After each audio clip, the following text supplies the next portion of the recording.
ہمارے پرانے تعلق والے ذمہ دار گھرانے کی بچی کہا جی مولانا صاحب چلو ماں باپ جہاں کر دیں ٹھیک ہے، ہمارا سر جھکا ہوا ہے، اتنا تو دیکھ لیتے انسان کا بچہ ہوتا ہے۔ ایک شرابی کے ساتھ میری شادی کر دی، عمر گزر گئی میری روتے روتے، فیملی میں ہی کرنا تھا تو کوئی اور شریف بچہ دیکھ لیتے۔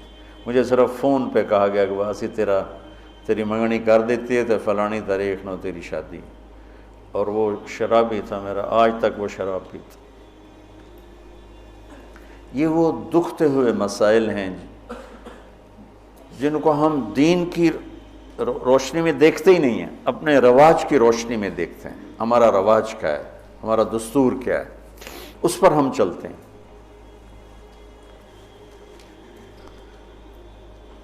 تو میرے نبی نے ہم عمر سے شادی کی، سودا،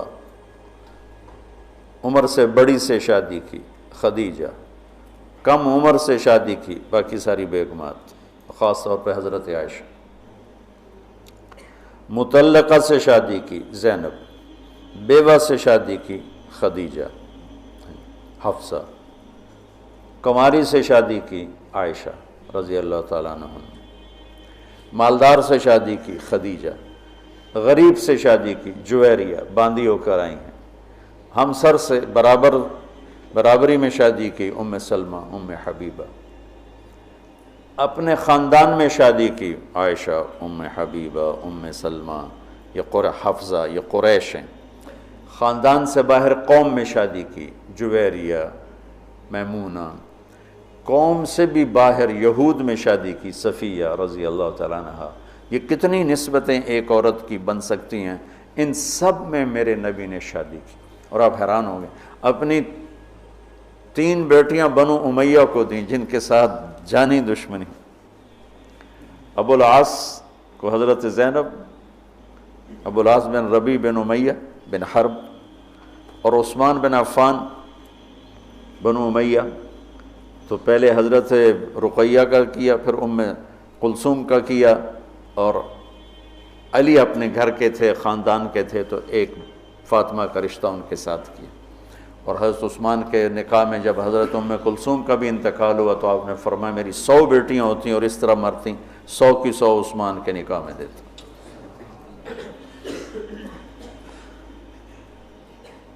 یہ معاشرت کے احکام کو اللہ روزے کے درمیان لے کر آئے، اوپر بھی روزہ ہے، نیچے بھی روزہ ہے، اور اس کے بیچ میں اللہ تبارک و تعالی ہمیں یہ دکھا رہا ہے کہ معاشرت عبادات کی طرح ہے، عبادت کی طرح ہے۔ معاشرت خوبصورت نہیں ہوگی تو ہمارا دین خوبصورت نہیں ہوگا۔ میں بیوی کو عزت نہیں دوں گا، دیکھو طنز کا بول ایسا جیسے کپڑے پھاڑ دینا، بے عزت کرنے کا بول ایسا جیسے کپڑے پھاڑ دینا۔ اور میں کتنا ہی پاگل ہو جاؤں غصے میں اپنا کرتا خود نہیں پھاڑتا ہوں، میں کسی کا کرتا تو پھاڑوں گا، اپنا نہیں پھاڑوں گا۔ تو میری بیوی میرا لباس ہے، مجھے غصہ چڑھا ہوا ہے، مجھے گلہ آیا ہوا ہے، تو میں لباس پہ ہاتھ نہیں ڈالوں گا۔ یہ میں کیا کہہ رہا ہوں کہ میں بیوی کی دل شکنی نہیں کروں گا، بیوی خاوند کی دل شکنی نہیں کرے گی، برداشت کریں گے، تب جا کر یہ رشتہ خوبصورت ہوگا۔ دنیا میں کسی بھی رشتے کو باقی رکھنے کے لیے برداشت کے سوا کوئی قانون نہیں، اور اس رشتے کے لیے برداشت سب سے زیادہ ہے کہ برابری کا رشتہ ہے، کبھی خاوند گرم کبھی بیوی گرم، پھر دونوں ہی گرم تو پھر آگ بھڑکے گی اور بڑھتی چلی جائے گی۔ ایک بچہ مجھے آ کے ملا ملتان سے، ٹاپ کیا اس نے پورے پنجاب میں FSC میں، تو کہا جی میں 2 دفعہ خودکشی کی کوشش کر چکا ہوں۔ میں نے کہا تم اتنے پڑھنے لکھنے والے بچے تم کیوں خودکشی؟ کہا جی میرے ماں باپ دونوں آپس میں اتنا لڑتے ہیں کہ ان کی لڑائی سے بددل ہو کر میں نے 2 دفعہ خودکشی کی کوشش کی۔ تو میرے نبی نے 11 گھر آباد کر کے ہمیں زندگی سکھائی ہے کہ اس خوبصورت رشتے کو کیسے نبھانا ہے۔ اس خوبصورت رشتے کو عبدالحی صاحب رحمۃ اللہ علیہ، ڈاکٹر عبدالحی، مفتی تقی صاحب کے شیخ اور رفیع صاحب کے، ان کی کتاب میں واقعہ میں نے پڑھا کہ ایک مرید کے ہاں گئے تو کھانا بڑا پسند آیا، تو فرمایا کس نے پکایا؟ کہا جی بیگم نے۔ کہا بلاؤ۔ ان کی بیگم آ گئیں تو ان سے فرمایا کہ بیٹی آپ کا کھانا بہت بڑھیا تھا، تو بہت اچھا لگا، آپ کا شکریہ ادا کرنا تھا۔ تو وہ زار و قطار رونے لگی۔ تو ڈاکٹر صاحب نے کہا اس میں رونے کی کیا بات ہے؟ کہا جی آپ کے مرید کے پاس 30 سال ہو گئے، کبھی ایک لفظ اس نے تعریف کا نہیں کہا، 30 سال میں ایک لفظ کبھی نہیں سنا کہ ماشاءاللہ بہت اچھا۔ ایک دوسرے کی تعریف کرو، بیوی خامند کو دیکھے تعریف کرے، خامند بیوی کو دیکھے تعریف کرے۔ اچھا لباس پہنا ہے تعریف کرو، اچھا لباس پہنا ہے بیوی کہ آپ بڑے اچھے لگ رہے ہیں، خامند کہ آپ بڑی اچھی لگ رہی ہیں، اور ایک دوسرے کے لیے تیار ہو کے رہو۔ ایک تزینوا لنسائکم، اپنی بیویوں کے لیے زیب و زینت اختیار کرو۔ حضرت ابن عباس فرماتے ہیں کہ میں اپنی بیوی کے لیے خاص طور پہ زیب و زینت اختیار کرتا ہوں، چونکہ جیسے میری بیوی میرے لیے میک اپ کرتی ہے، میں اپنی بیگم کے لیے میک اپ کرتا ہوں۔ اب اتنے بڑے بڑے پگڑ تم نے باندھے ہوں تو تمہاری بیوی ویسے ہی ڈر جائے گی، اور لمبے لمبے چوغے وہ جو مولانا عبدالغفور صاحب کے شاگرد ہیں وہ دیکھ کے لگتا ہے جن آ رہے ہیں۔ اسلام کو اس طرح خوبصورت کر کے پیش کرو کہ دیکھنے والوں کو کشش محسوس، دیکھنے والوں کا بول ایسا بولو۔ لباس 2 کام کرتا ہے، ایک خوبصورت بناتا ہے، ایک عیب چھپاتا ہے۔ یہی کام اپنی بیوی کے لیے کرو، اس کے لیے زندگی کو خوبصورت بناؤ، اس کی کمیاں چھپاؤ۔ وہ خامند کے لیے کرے کہ اس کی کمیوں کو چھپائے، اس کی زندگی کو خوبصورت بنائے، تب یہ سارا کچھ لفظ لباس ہے۔ تیسرا دن ہو چکا ہے میں آپ کو لباس لباس لباس پر کہ یہ بہت اہم مضمون ہے۔ آپ سب اب فارغ ہونے والے وقت کے زیادہ قریب ہو چکے ہو، ابتدائی سالوں سے آگے انتہائی سالوں میں آگے، اب سب کی بہت سو کی شادی ہو چکی، بہت سو کی انشاءاللہ اب سب کی ہو جائے گی۔ تو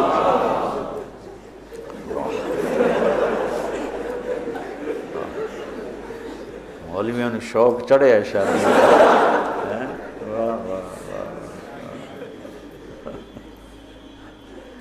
ہاں کرو، لیکن جو میں سبق یاد دلا رہا ہوں اسے یاد رکھنا۔ بچوں حسن سلوک کے بغیر کوئی گھر آباد نہیں رہ سکتا، اچھے اخلاق کے بغیر کوئی گھر آباد نہیں رہ سکتا۔ پھر اللہ تعالیٰ نے تشبیہ دی ہے، نساؤکم حرث لکم فأتوا حرثکم انا شئتم وقدموا لانفسکم۔ تمہاری بیوی تمہاری کھیتی ہے۔ کیا تشبیہ ہے خوبصورت دوسری، وہاں لباس یہاں کھیتی۔ میرا زمیندار گھرانے سے تعلق، لہذا بچپن سے کھیتی کو ہوتا بھی دیکھ رہے ہیں اور کیسے اس پہ جان لگتی وہ بھی دیکھ رہے ہیں۔ میں نے فزیکلی زندگی میں 4 مہینے زمیندارہ کروایا تھا 1984، یعنی پورے پروسیس سے گزرا، جیسے ایک مزدور کرتا ہے ایسے اپنے مزدوروں کے ساتھ مل کر۔ کتنی خوبصورت تشبیہ ہے۔ فصل کو ڈنڈے مارتے ہیں، کپاس کو دیکھا کوئی ذمہ دار ڈنڈوں سے کوٹ رہا ہو یا گالیاں دے رہا ہو، آم کے پودے کو لتر مارو تو پھل ہی نہیں دیتا، تیری بلانے دی۔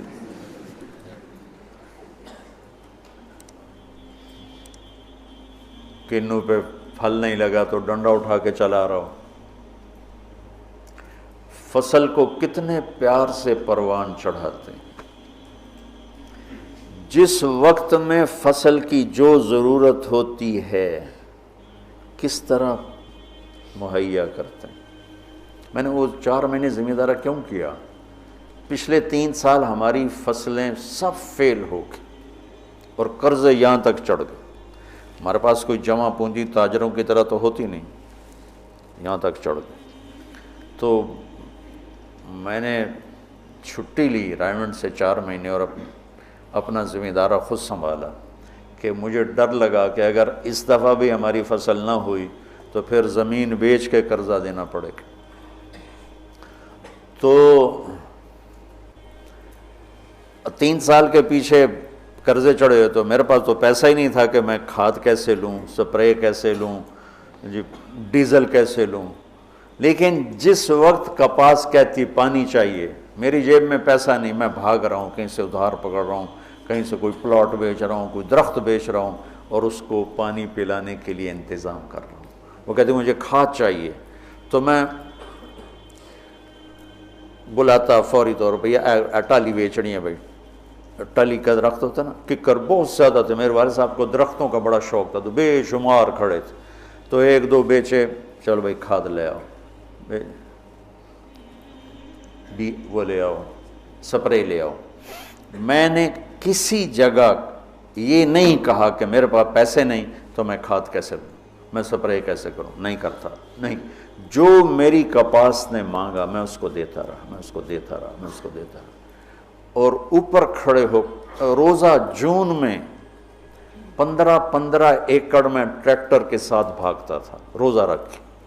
اب تو سردرد نے مجھے گرا کے رکھ دیا، 15 ایکڑ جون میں ٹریکٹر کے پیچھے بھاگ رہا ہوتا تھا، وہ گوڈی کر رہا ہے تو کہیں کوئی پودا نہ اکھڑ جائے، وہ بیج گرا رہا ہے تو کہیں کوئی بیج وہ کہیں پھنس نہ جائے اور وہ زمین خالی رہ جائے۔ جتنی ایک کھیتی کی محنت ہے، اس کا 100واں حصہ بیوی کے ساتھ اخلاق بنا لو تو آپ کی فصل برابر ہو جائے۔ نساؤکم حرث لکم، اگر درخت نے پھل نہیں دیا تو میں کٹواتا نہیں ہوں، میں اس کا علاج کرتا ہوں، میں اس کا مرض ڈھونڈتا ہوں۔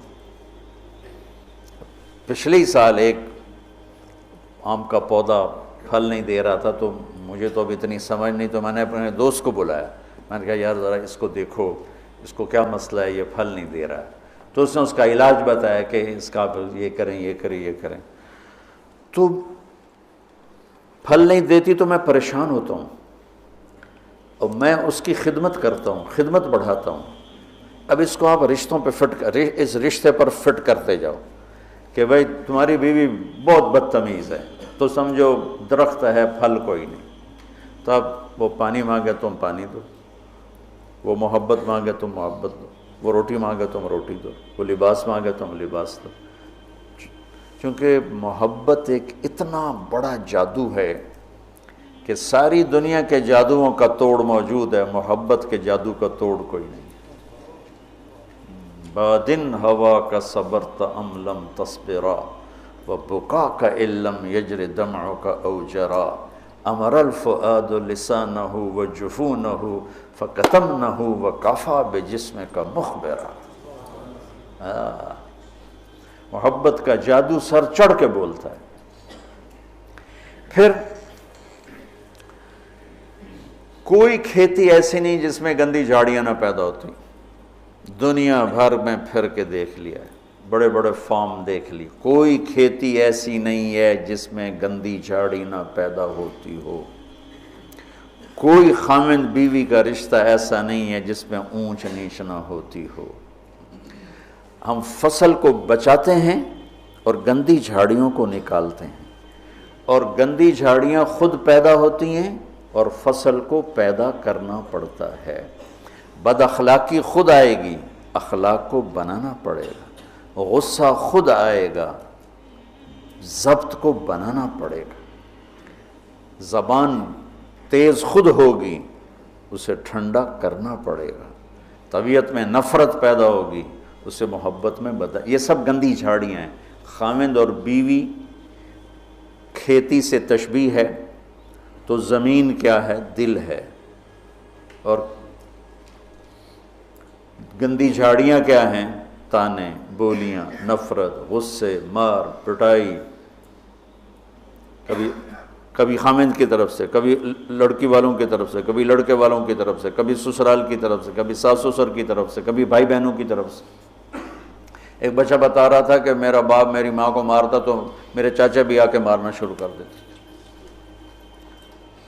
جن کنبختوں کا اس کے ساتھ کوئی رشتہ ہی کوئی نہیں، کہ وہ میری ماں کو مارتا میرا باپ تو میرے چاچا بھی آ کے ساتھ ہی اپنے بھائی کے میری ماں کو مارنا شروع کر دیتے تھے۔ یہیں کی کہانی سنا رہا. تو گندی جھاڑیوں سے پاک کوئی فصل نہیں ہو سکتی. انہیں مارنے کے لیے الگ دوائیں ہیں، الگ محنت ہے، الگ کوشش ہے، اور پھر آہستہ آہستہ فصل کی حفاظت ہے اور گندی جھاڑیوں کو نکالنا ہے یہاں تک کہ فصل پروان چڑھ جاتی ہے. اسی طرح میرے بچوں، یہ غصہ، یہ نفرت، یہ بغض، یہ آپس کی عداوت، یہ وہ گندی جھاڑیاں ہیں، انہیں نکالنا پڑے گا. یہ زمین سے ہم بنے ہیں، ہمارے اندر گندگی خود جنم لیتی ہے، صفائی کو لانا پڑتا ہے. برائی خود جنم لیتی ہے، نیکی کو لانا پڑتا ہے. جیسے کپاس کو اگانا پڑتا ہے اور گندی جھاڑی کو مارنا پڑتا ہے. ہم مٹی سے بنے ہیں. مٹی کی خاصیت ہے کہ اس میں گندگی فَأَلْهَمَهَا فُجُورَهَا وَتَقْوَاهَا، فجور پہلے ذکر کیا، تقوی بعد میں ذکر کیا. میں اس سے یہ استنباط کرتا ہوں کہ ہمارے اندر برائی خود آئے گی، نیکی کو لانا پڑے گا. جھوٹ بولنا خود آئے گا، سچائی کو لانا پڑے گا. بخل خود آئے گا، سخاوت کو لانا پڑے گا. حرص و حوث خود آئے گا، ایثار کو لانا پڑے گا. نفرت خود آئے گی، محبت کو لانا پڑے گا. انتقام خود اٹھے گا، معاف کرنے کو لانا پڑے گا. یہ زندگی بھر کی زراعت کی محنت ہے. جاؤ کھیتوں میں جا کے دیکھو کہ ذمہ دار کیسے مٹی میں مٹی ہو رہا ہے اور کس طرح اپنی فصل کو اولاد کی طرح پروان چڑھا رہا ہے، اور کس طرح وہ اس میں سے گندی جھاڑیوں کو آرام سے نکال رہا ہے کہ پودا نہ ہل جائے. پودا، میں ہاتھوں سے 15 ایکڑ کے پلاٹ اپنے ہاتھوں سے جھاڑیاں کھینچتا تھا، وہ رمبے کھرپی سے نہیں کہ کہیں کپاس کا پودا متاثر نہ ہو جائے. میں اس تشبیہ کو جو سمجھا ہوں، اول تو تمہیں کسی تفسیر میں یہ نہیں ملے گا جو میں تمہیں بتا رہا ہوں. میں تو اس کو زراعت سے سمجھ کے تمہیں بتا رہا ہوں، ورنہ ہر ایک نے وہ ایک مخصوص معنی میں اس کو استعمال کیا. فاتو حرثکم انا شئتم، اس کے بارے میں اقبال و ادبار میں اس کو استعمال کیا ہے. میں تمہیں بتا رہا ہوں کہ اس میں اللہ تعالیٰ یہ بھی بتا رہا ہے کہ کھیتی کو کیسے پالنا ہے اور کیسے پروان چڑھتی. سب سے پہلے اسی کو جب وہ لگ رہی ہوتی ہے تو بھاگم بھاگ، جب تک اس کا پورا پھل گھر نہیں آتا ذمہ دار چین سے نہیں بیٹھتا ہے. تو جب تک ایمان پہ خاتمہ نہیں ہو جاتا اس رشتے کی حفاظت، اس کو پانی دینا، اس کو کھاد دینا، اس میں سے گندی جھاڑیوں کو نکالنا، غصے کو، حسد کو، بغض کو، لڑائیوں کو. جب اللہ تمہارے گھر بنا دے تو کانوں میں ڈانٹ ڈال دینا، کسی کی برائی نہ سننا، خاص طور پہ اپنی بیوی کی برائی نہ سننا. کسی کی نہ سنو لیکن بیوی کی نہ سنو. اور بیویوں سے کہتا ہوں کہ اپنے خامند کی برائی نہ سنو. اب بیویوں پر شک مت کرو. شک نے کتنے گھر برباد کر دیے، بگاڑ کے رکھ دیے، تباہ کر کے رکھ دیے.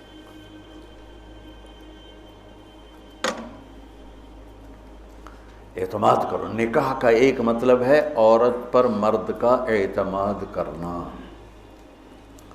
اب یہ موبائل کا زمانہ ہے، بیویاں خامدوں کو موبائل ڈھونڈ رہی ہوتی ہیں اور خامد بیویوں کو موبائل ڈھونڈ رہے ہوتے ہیں کہ کتھے میسج کیتا، کتھوں میسج آیا. یہ ایسی بدتمیزی، بد اخلاقی، یہ زندگی کے ماتھے پر بہت گندا بدنما داغ ہے. میں قربان جاؤں اپنے نبی کی. جو حضرت عائشہ پہ تہمت لگی کوئی ایسے نہیں لگی، بہت بڑی حکمتیں تھی پیچھے، اور سارا ماحول متاثر ہو چکا ہے. وحی بند ہے اور میرے نبی کہہ رہے ہیں عائشہ کوئی غلطی ہوئی ہے تو توبہ کر رہے ہو، اللہ معاف کر دے گا. ذرا اپنے آپ کو یہاں خود اپنے آپ کو بٹھا کے سوچو. میں قربان جاؤں، کیا ظرف ہے میرے نبی کا. عائشہ کوئی غلطی ہوئی ہے تو توبہ کر، اللہ معاف کر دے گا. یہ نہیں کہ غلطی بتا میں تمہیں ابھی طلاق دیتا ہوں، ابھی تیرا سر اتارتا ہوں. کتنی بچیاں شک کی بنیاد پہ ذبح کر دی. لڑکے شادیاں کر کے زنا کرتے ہیں اور بچی سے پر شک پڑ جائے تو اسے جان سے مار دیتے. لڑکا گناہ کرے، لڑکی کرے، دونوں ہی بشر ہیں، دونوں ہی انسان ہیں. اس سے بھی خطا ہو سکتی، اس سے بھی ہو سکتی. بیٹی سے خطا ہو جائے تو غیرت پہ زد پڑ گئی لہذا اسے ذبح کر دو، اور بیٹا شادیاں کر کے بھی منہ کالے کرتا رہے تو کوئی نہیں جی چھوڑ چک کرنا. یہ میرے ماحول کے آگ ہے جو بھڑک رہی ہے، کسی سے بھی خطا ہو سکتی، بشر ہے، یہ بھی بشر ہے، یہ بھی بشر، اور میرے نبی میں قربان جاؤں، واہ یا رسول اللہ، واہ یا رسول اللہ، واہ یا رسول اللہ۔ عائشہ اگر کوئی کمی ہوئی ہے تو توبہ کر لے، اللہ معاف کر دے گا۔ اللہ اکبر، سوچو تو صحیح، اس سے زیادہ کوئی عورت کو کون عزت دے گا؟ کہ آپ نے ان کو ایک بشر سمجھ کے کہا، ہوئی ہے کوئی کمی تو توبہ کر، اللہ معاف کر دے، نہیں ہوئی تو اللہ تیری شان میں کچھ نہ کچھ ضرور تیری صفائی دے گا۔ اسی وقت پھر اللہ نے جبریل کو اتارا۔ کشاف والے کیا ہیں، جار اللہ، وہ کہتے ہیں کہ پورے قرآن میں اللہ اتنا غضبناک ہو کے نہیں بولا جتنا ان 11 آیات میں غضبناک ہو کے بولا، اتنا کفر کے خلاف بھی اللہ غصے میں نہیں بولا جتنا ان میں بولا ہے۔ اب شیخ رمزی جیسے ڈھونڈیں کہ وہ غصے والا اظہار کیا ہے، میں نے تو خالی پڑھا ہے، تو میں نے اس کو ڈھونڈنے کی کوشش بھی کی کہ بھئی وہ کیا چیز ہے جو یہاں ہے اور کفار کے، فرعون کے لیے بھی نہیں، حامان شداد کے لیے بھی نہیں، جو تہمت لگانے والوں کے خلاف اللہ تعالیٰ نے غیظ و غضب کے ساتھ بات کی۔ تمہاری اس سے زیادہ میں گھر کی مثال اور تمہیں کیا پیش کروں؟ عائشہ اگر کوئی ہوا ہے تو توبہ کر لے، اللہ معاف کر دے، سبحان اللہ۔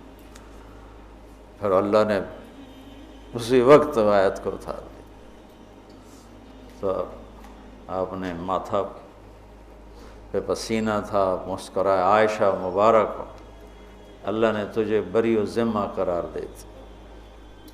ام رومان کہنے لگی اٹھو، اللہ کے رسول کا شکر ادا کرو گا؟ نہیں، اس کا شکر ادا کریں گی جو میری گواہی دینے آیا، جو میری گواہی دینے آیا۔ تو یہ گھر کی زندگی کے وہ مسائل ہیں بچوں جس میں پوری امت اس وقت مبتلا ہے، خاص طور پر میرا ملک بر صغیر۔ میں چاہتا ہوں تم سیرت مبارکہ سے اثر لو، اللہ کے واسطے قرآن سے جڑو، سیرت سے جڑو۔ میرے نبی نے کیا کیا؟ ہم صرف بزرگوں پہ اٹک جاتے ہیں، اکابر پہ اٹک جاتے ہیں، آگے نہیں جاتے ہیں۔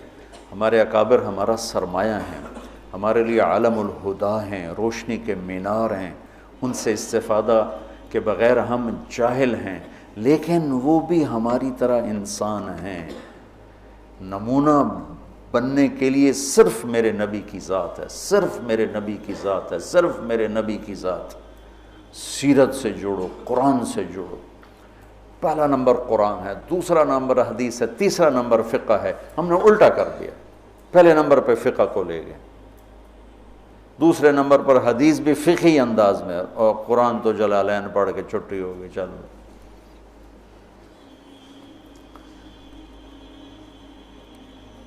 تو میں چاہتا ہوں دنیا سے جانے سے پہلے اللہ میرے ذریعے سے ایک ایسا طبقہ تیار کر دے جو قرآن سے جڑا ہوا، جو حدیث سے سیرت سے جڑا ہوا۔ ایک ہے فقہ الحدیث، فقہ السنہ، ایک ہے فقہ السیرہ۔ میں یہ چاہتا ہوں، فقہ السیرہ چاہتا ہوں۔ فقہ السنہ پہ تو بہت کام ہو چکا ہے، بخاری، مسلم، نسائی، ابو داؤد، یہ سب فقہ السنہ ہے۔ فقہ السیرہ کہ میرے نبی کی زندگی سے مجھے کیا روشنی ملتی ہے، وہ چاہتا ہوں۔ اللہ تعالیٰ مجھے بھی دے دے، اللہ آپ کو بھی دے دے۔ اللہم لک الحمد کما انت اہلہ، وصلی علی محمد کما انت اہلہ، وافعل بنا ما انت اہلہ، انک اہل التقوی و اہل المغفرہ۔